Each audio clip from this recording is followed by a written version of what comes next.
বন্ধুরা, দুই শালিকে দেখা গিয়েছে যে আঁখি আর ঝিলিকের কথার মাঝখানে দেবা চলে আসে আর দেবা বলে, আমাকে নিয়ে এখানে কি কথা হচ্ছে?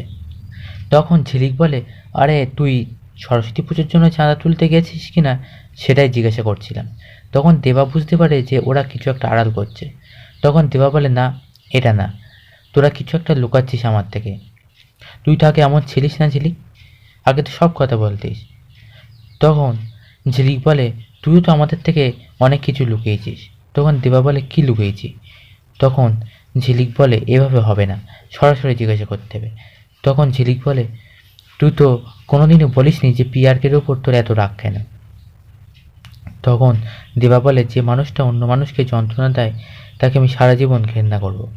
এই বলে দেবা ওখান থেকে চলে যায়। তারপরে দেখা যায় আঁকি ঠিক করে যে ছাতাবাড়ির বড় ছেলেকে সে আর কষ্ট করতে দেবে না।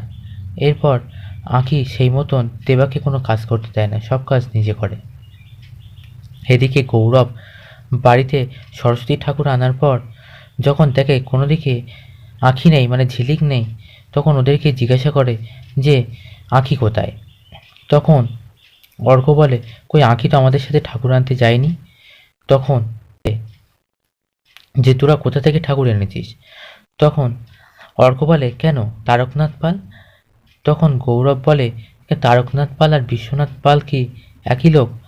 তখন অর্ক বলে, হ্যাঁ, ওরা একই লোক, মানে তার মানে একই কিন্তু আলাদা লোক। আরে বিশ্বনাথ পাল উনি তো যারা ছোটোখাটো পুজো করেন ওনার তাদের জন্য ঠাকুর তৈরি করে, এই পাড়ার পুজো টুজো। আর তারকনাথ পাল উনি বড় বড় সেলিব্রিটি বা বড় লোকেদের জন্য করেন।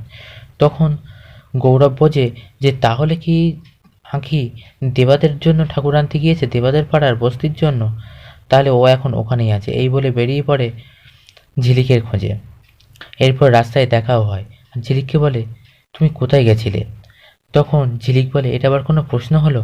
তখন গৌরব বলে, কার সঙ্গে দেখা করতে গেছিলে? তখন ঝিলিক বলে, ওই বলছিলাম ঠাকুরের ব্যাপারটা। তখন ঝিলিকের হাত ধরে টানতে টানতে নিয়ে আসে ছাতা বাড়িতে। আর ঝিলিক ছাতা বাড়িতে এসে তাকে অলরেডি ঠাকুর আনা হয়ে গেছে।